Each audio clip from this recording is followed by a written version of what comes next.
boys and girls, students of Buddhist Sunday School, parents, grandparents, and teachers of Buddhist Sunday School.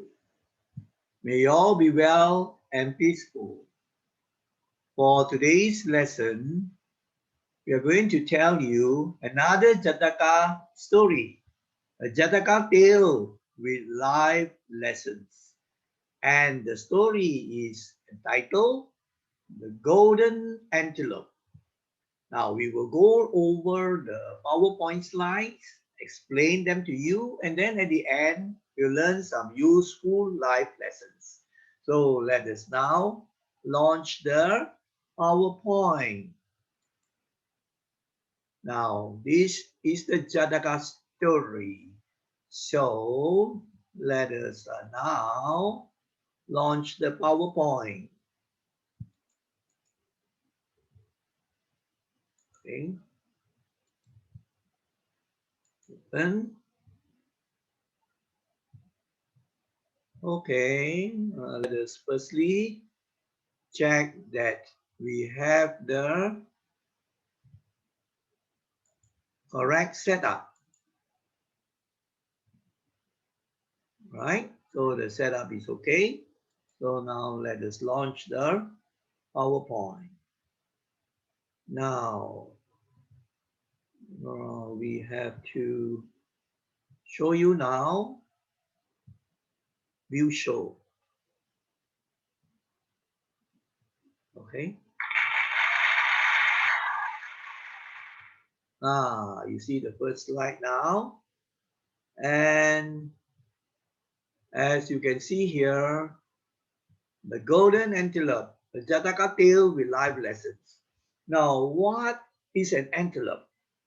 Now, antelope is not a deer, right? But it belongs to the same family, just like the sheep, the goat, cattle. They are of the same family. They are herbivores, which means they feed on grass, right? So they don't eat meat. Now, what is the difference between this antelope and a deer? Now, no doubt they are the same family, but it's not the deer. Now, you see these are called the antlers, the antlers or like the horn. Now, for the antelope, you find they have more or less, unbranched antlers, or you can say horns. The antlers of the deer are branched, like branches of tree, right? So, and the antelopes can be found in places like Africa or Eurasia. And they, as I say, feed on the grassland. Like in Africa, you have the savanna grassland. They feed on this. This is an example of the type of grass that they feed on. And it's a mammal. The antelope is a mammal, and it can run very, very fast. It's quite afraid of people. And also the animals that can eat them, like the lions, the leopards, the cheetahs, or all those fierce wild animals that feed on them. So they are quite timid animals, and they will run away when they see maybe man or some animals that are going to kill them. So that's the antelope. And they can run very, very fast. They're always on the lookout for the predators, the animals that are going to catch them. And they can run as fast as 43 miles per hour. Wow, very, very fast. You can see the example here, right? So now you can see the next slide. This is also another of the cover slides. The Jakarta story with life lessons. And this one actually is more like a deer really, because the antlers are branched. But they have the same family. So this is more of a deer, I would say, right? So the golden antelope. But you see more pictures of the antelopes as we go over the slide. Now, let me read the story to you and explain. Now, here you can see how the antelope can run so very, very fast. Long ago, there lived a king in Varanasi who had a gardener named Sanjaya. Every day, an antelope came to graze in the royal garden. Now, there was this place, Varanasi. Varanasi is the modern name. The old name was Benares. And as I've said before in one of the stories, Varanasi, a very, very old city, the second oldest city in the world. The oldest city in the world is in the Middle East, in the country of Syria, called Damascus. This is Varanasi. It's quite a fascinating place, you know. The river Ganges flows through. I've been there 3 times, I think, right?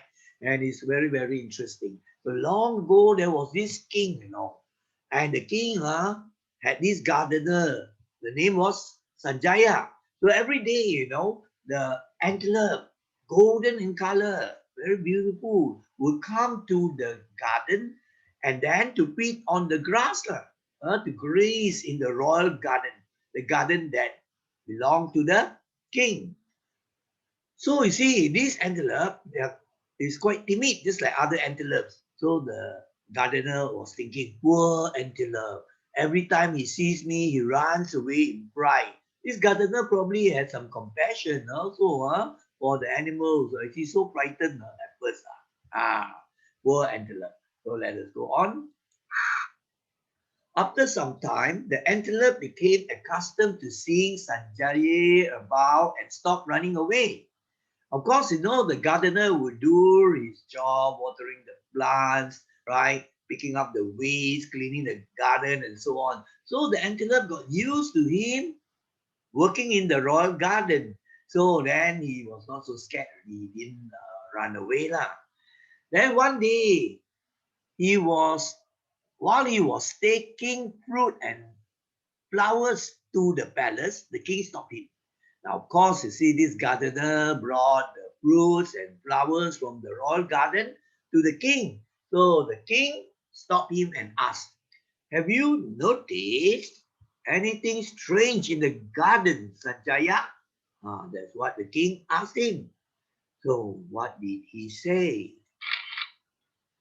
Nothing, your majesty, except that a wild antelope comes to graze here from time to time. So the gardener told the king, no, nothing very special, except now and then this golden antelope, would come to the royal garden to feed on the grass, the graze here. Then the king was very interested. Do you think you could catch him? We still don't know what the king is going to do with the antelope, isn't it? Right? But he wants to catch the antelope. Then the gardener said, oh, yes, if I had a little honey, I would bring him right into your palace. So this gardener got an idea to, can say, trap the antelope and then to bring him to the king in the palace. So he needed some honey, madu. So let us see now.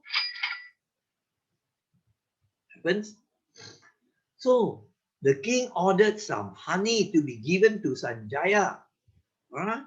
Of course, the king are very powerful. He just would have to give the order and then people would bring the honey to him. So he gave Sanjana the honey because Sanjana needed the honey to trap the golden antelope.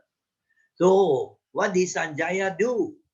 I shall coat the grass where he grazes with honey, then hide myself and see what happens. So his plan was to coat the grass, the area where the antelope would come to feed, coat it with honey. And then I would hide and see what happens. Right? So that was the plan. So you see how he was going to trap the antelope. So really, the antelope came along. Then he started to eat the grass. He grazed the grass. This grass tastes exceptionally sweet today. Wow, he really loved the taste of the grass because the grass had the honey, rubbed over it, isn't it? So this Sanjaya lah, hidden behind the tree or the bushes. I could see that now this antelope was getting attached to the grass because of the honey. So you see, my plan has worked. Now for the second stage. Huh? So he had planned out on how to lead the antelope to the palace, to trap the antelope. So you see, so this antelope was so engrossed, so taken by the sweet grass, he forgot the danger, right? He was not mindful already. After we learned the Dhamma lessons. So the antelope was so snared. I was so trapped, so attracted to, so addicted to already by the taste of the sweetened grass, the honey in the grass. So he would eat nowhere else. So he would always come here to taste the grass. He didn't want to eat the grass elsewhere. So you see, once you get addicted or you don't get ensnared by certain things, in this case, taste. The taste so good to him. So he would always come ready. Now this Sanjaya now go on with the plan. And what did he think? Now to show myself gradually. Here you could see also, you see how fast and jump or leap the antelope can do. Okay, so let's go to the next one. At first, the antelope was startled at the appearance of Sanjaya. Sanjaya finally showed himself. Of course, the deer, I'm sorry, the antelope, very, very timid, right? So he was a bit startled. Startled means to be surprised, to be shocked, to be, maybe also afraid already, right? Something like that. But then Sanjaya, he made friends lah. So he offered the sweet grass. He brought some more sweet grass, offered it to the deer, the antelope, the antelope. So the antelope, became like a friend already, not afraid anymore. And he was really attached to the sweet grass with the honey, right? So he forgot all about dangers and things like that. He was just focused on the sweet grass. You can see here some pictures again of antelope, right? So you can understand. Now comes the time when the gardener would get the antelope to the palace because the king wanted the antelope. So what did he think? Now I must lead him towards the palace. And he was thinking to himself, he hasn't even noticed we are near the palace. Why? Because he was still thinking of the sweet grass. So he didn't know that he was going into the palace, didn't know that he was walking into a trap. Right? Certain things could happen once inside the palace. We don't know what the king wanted with the golden antelope. Right? So you can see how dangerous it is when we are trapped, right? We are snared. We sort of become addicted already to something and we lose our clear thinking. Here you can see also, this one actually are the antelopes because the horns or antlers are not branched. These are all antelopes. Right? So let's go on. So once he went through the door of the palace, of course, the gardener or Sanjaya quickly shut the door. Now the antelope is inside the palace. Couldn't go out already. He slammed the door. So at the sight of so many men and knowing that he was trapped now, the antelope began trembling with pride and dashed to and fro. I told you the antelope are very, very timid mammal. So now you in this environment, so many men and then he couldn't escape already. He was really frightened, because he could be killed. Antelopes, some hunters go to hunt them and for their meat. And then I told you already, the wild animals like to feed on the meat. So some hunters may be hunting them. So he was really frightened, for his life. So he was running here and there, and he didn't know what to do. Poor antelope, because of the greed lah, attachment to something. So let us see now. So when the king came down from his chamber and saw the antelope, he felt sorry for it. Now, what do you mean when you say the king came down from his chamber? Now, chamber here, it could refer to the private bedroom of the king. It could be one meaning.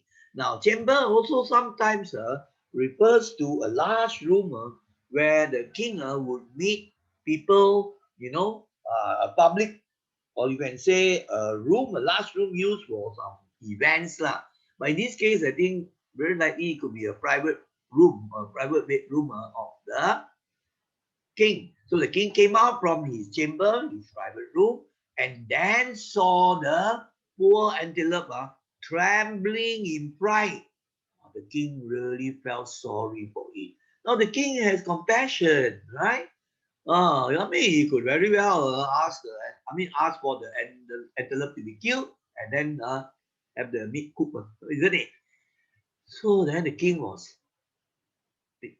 talking, probably let the gardener know. The antelopes are so timid that they never revisit a place for at least a week if they have seen a man there, So if they were to see a man in a particular place, the antelope would not go to the place at least a week. They're very scared and timid. But this one, because he was so attracted by the honey grass, so he went every day probably until now trapped in the palace. So what will happen? He was really very scared. Poor antelope.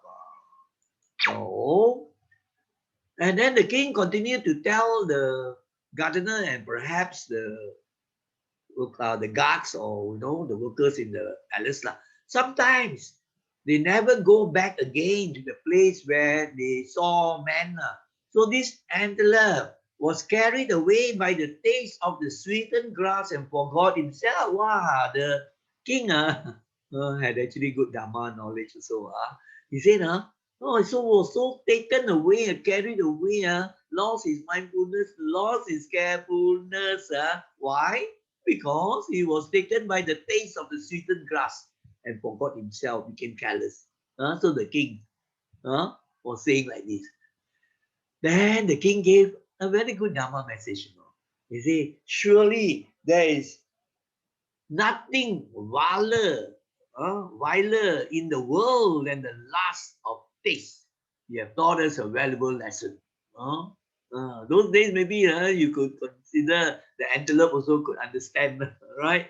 So the king said, when something is vile, it means very, very bad, extremely wicked, something that is very unpleasant. That is the lust. The lust means the strong greed, right, for taste. Actually, could have various types of lust. Lust for something that you see, lust for something that you hear, right? The food, the lust for the food, lust for a beautiful dress or a beautiful girl or a handsome man. So the king, good Dharma, he say something, very, very wicked when you have the lust. And in this case, it's the lust of taste. So the king told the antelope, you have taught us a valuable lesson about the danger of lusting for something of the senses, the objects of the senses. So the king had wisdom also, you see. So the king decided to let the antelope go free. So what did the king say? Go, my friend, you are free to go wherever you please. Right? So you see the king with a great compassion and understanding, right? So he didn't do anything terrible to the antelope. He could actually imprison the antelope and then they all kill it and so on. So many terrible things, isn't it? But no, he allowed the antelope to go back. The antelope had made a mistake, isn't it? To be trapped. But now the king like forgave the antelope lah, right? For his mistake. Everyone also makes mistake. And then the mistake was to be lasting for taste, the honey taste, until there was no wisdom or mindfulness or carefulness. So that's the end of this story, isn't it? So there is, a very, very simple story, but it teaches very good Dharma lessons. So now we are going to talk about the life lessons, the Dharma lessons that we can learn from this story, a Jataka story titled The Golden Antelope. Right? Okay. I hope you follow. You can see here another animated antelope. Right? It can run very fast. This one represents the king. We come to the end slide. In a way, the most important slide, because that's where we learn the Dharma and we learn the life lessons. Right? So there are 4 points I wish to discuss with you regard to the Dharma. And now, so let us look at the first one. Okay, first one. Be careful not to fall into states of suffering, because if you fall into states of suffering, it'll be too bad. You suffer, isn't it? So you see, it's related to the story. So the antelope was not careful. He fell into the state of suffering. Means to be trapped. It could, be killed. Why? Because of the greed and attachment for objects of the senses. What do you mean by objects of the senses? Now, we have actually 6 senses.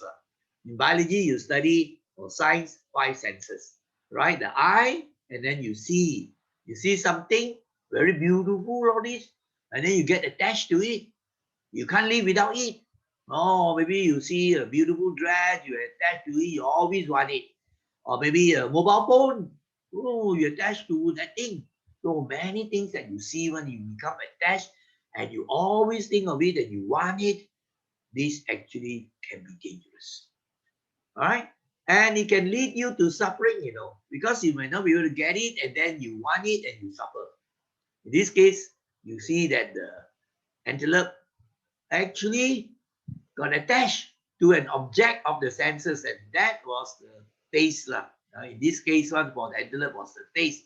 Right? Actually, you have eyes, and then the objects you see, and then ears, the things that you hear. Some people get attached to music. Oh, they must have that music by BTC or whatever lah, or Madonna. And then they cannot live without that. You see? Or Gangang, what the Gangnam music or don't know what lah. So you suffer lah, because when you want it, you cannot get it. Then after that, you get tired already. You feel better, you're looking for a new one. So it causes suffering. And then the nose, what you smell. Some people are attached to the perfumes. No, without the perfumes cannot. Right? And then cannot get it, expensive. You feel terrible. And then the taste lah. Some people get attached to certain types of food. Must have the durian. Without the durian, I cannot be satisfied. I must eat. And then they eat and eat and eat too much, they fall sick. Is it? Just as this case here, attached to the honey grass. And then you have the touch. The touch, like for example, right? They sleep on the special type of bed or the massage chair. Very nice. So they attach to it. Without that, they will suffer already. With that, okay lah, they enjoy themselves for some time. After get tired, they want another thing. Right? So these objects of the senses can make us suffer. And then the mind is attached to a certain thinking, always thinking of your girlfriend or the boyfriend, attached to that. can also suffer. So that's a most important lesson from this particular story. Now let's look at the next point. What is the next point now? We must be mindful and heedful in whatever we do so that we will not make foolish mistakes. Now, mindful means to be aware, to have attention, to know. Heedful means to be careful, right? So if we are not mindful, right, to be aware, and we are not careful, then you may fall into traps and get into situations of danger. So in this case here, you see the antelope was not mindful, was not careful. He was just focused on the honey grass. So not even mindful and careful when he was led right to the palace gate or the palace door. And still he didn't know. Imagine that. So you must always be aware. Be mindful, know what is happening. Some people are not mindful, they step on a big rock and then they fall. Or they are not mindful, they knock into somebody with a bicycle or motorbike. So you find that if you are not mindful, you are more prone to make mistakes. And sometimes the mistakes can cost you a lot. So these two qualities are very important: to be careful, to think over things, and to be attentive and be aware. And some people, they are not like zombies. They walk around not mindful of what is happening. So that is something that can lead you to suffering. So mindfulness, heedfulness, right? So let us move on. You find in the world today, you will find many people who are not mindful. They don't remember things, forget to bring this book, that book, forget to do their homework and project, forget to keep their promises, and then get into trouble, isn't it? Forget to bring the IC, right? And then forget to put on the helmet, all sorts of things. And now, of course, with the COVID-19, you go out, right? You must remember to put on the mask. And sometimes they forget, and now the fine can be terrible. You go up to 10,000 or, I don't know, very, very heavy. So you see how important it is to be mindful and heedful, very careful. Like crossing the road, you have to be careful to look left, look left, right. So this also a very important life lesson and Dharma lesson. Let's look at the third one. We must have kindness and compassion for all beings, including animals. That is a very good quality. And in this story here, we can see that the king actually has kindness and compassion, isn't it? And in fact, he also pointed out a very important life lesson or Dharma lesson. He said, when we are overwhelmed, right, by our lust for, like in this case here, taste, or it could be for other things, then we get into problems. Because he had this understanding that all of us have this mistake. So compassion, understanding, compassion, and kindness. If he had no kindness and compassion, he could actually do anything to the antelope, isn't it? And it is very important to have kindness and compassion for all beings. Don't think for human beings only, also for animals, small animals also. I've seen some people, they torture the dogs, the cats. Many, many years ago, I've seen also some children play with the insects or butterflies or, and then they're pulling out the legs and all this. All these are terrible things. And they have a karmic consequence. If you torture human beings or you torture animals, there's bad karma. And now when you get reborn later on, you may be reborn into a woeful state and you get tortured, isn't it? So the thing that bad thing happens to you again. So remember to practice metta, loving kindness, and compassion is karuna, 慈悲，慈爱，慈悲了。So that is the third thing. And that is beautifully shown by the emperor's action. Then let's look at the fourth one. What is the fourth one? Right? We all make mistakes, isn't it? So nobody, unless you are Buddha or an Arahant, nobody is free from making mistakes. So when we practice, we should try to lessen the mistakes, right? Make less and less mistakes. Uh, just as you know, when you take the precepts are not commandments but training rules. 5 precepts that you chant also in Pali, right? So these are rules, training rules, so that you improve, right? So if you have made a mistake, right, uh, then you acknowledge it. You know that you have made a mistake, and then you resolve. You think, oh, I will be careful next time. I will not make the mistake. Like I told a lie, all right? So I know I told a lie already. So next time I was careful not to lie, right? Or I maybe kill an insect unnecessary. I go and kill insect. I don't know what insect lah, right? So you say I must be mindful, right? Or you might have stolen something in class. You steal the sharpener of your friend. And then if you don't think about it, or you are not careful, or you just don't bother, then it becomes a habit. You should say, oh, this is a wrong act. I take somebody's pencil. If some people take my pencil sharpener or whatever lah, I also don't like, isn't it? Then you resolve it. I must not do that again, right? That's what you do, and then you do the good things. So that is how you chart your life. So because all of us make mistakes, right? So in the case of the animal, the antelope made the mistake, isn't it? So the antelope made the mistake of being going for something the fella got attached to lah. The mistake of being lustful for something. Right? So he should, of course, it's an animal, but for us, then we should, oh, next time I have to be careful. Oh, the last durian season, I was lasting for the durian. I wanted to eat, ate and take until wow, I suffer stomach ache and so on. So that was a mistake because of your greed, because of your attachment. So what should be done?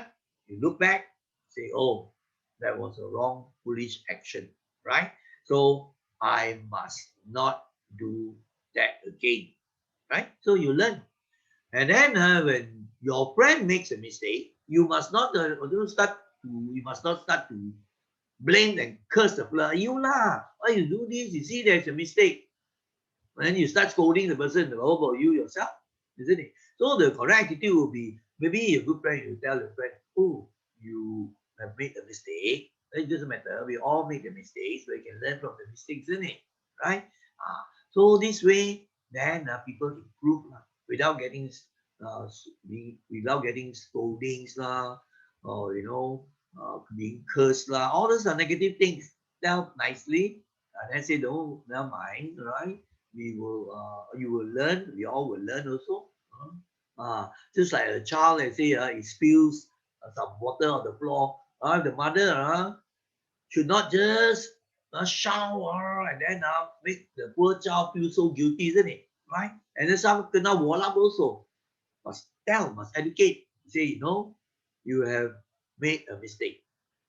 Foolish act, right? Careless. Doesn't matter, right? But you must learn from it. Next time, you must be careful. So the child will learn, isn't it? Right? Without feeling very, very hurt because he was caned or things like that. So all should learn from their mistakes. So when we have made a mistake, what should be the attitude or the way of thinking? One, to admit it, to acknowledge it, to say, yeah, this was a mistake I made, that I was careless, right? So I broke that maybe glassware or whatever. So it was my mistake. Then your next step will be, after acknowledging the mistake, then in your mind you must make a resolution. You say, I will be careful. Next time I will be more mindful. I will not make the mistake again. Right? And then the third one is Now, that was a mistake due to my carelessness and mindfulness. Now, I will do something positive, something good. Isn't it? For example, I should help to clean the floor, or I should help to cook, or I should help to do some gardening work. So, which means that you do positive actions. Just now, the other one was a negative action because you were careless and you broke certain things, all right? Or in a fit of anger, maybe you say some terrible words in it. So you go through this step, and that is the correct way. So this way now, then you will improve. Your mind will grow. Don't feel guilt because the mistake has been done already and you acknowledge it. Then you make a resolution that you will not repeat it, and then you go and do good things. And then don't feel guilty about the mistake you have made. Some you always why I made the mistake, we so terrible, and now you can't sleep. That's not the Buddhist way. The Buddhist way is to acknowledge the mistake, make a resolution that you will not make the mistake again, and then do as much good, right? Like to compensate the thing, right? Because it's negative thing, isn't it? So now you do the positive things and then to move on. To move on, growing wiser, having learned important lessons.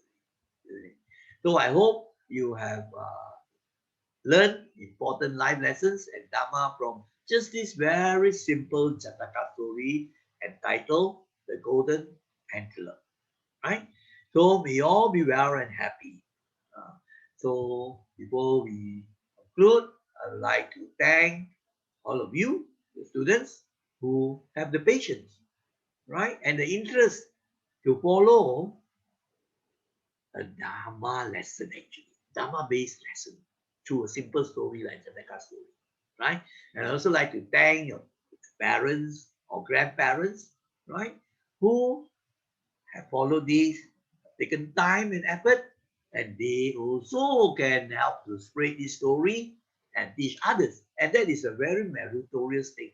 The gift of Dharma is the greatest gift, right? And also, of course, all the teachers, many teachers who have volunteered, to teach for years in the Sunday school or preschool or Dharma classes, right? So let us conclude by saying sadhu 3 times. Sadhu, sadhu, sadhu. May all be well and peaceful.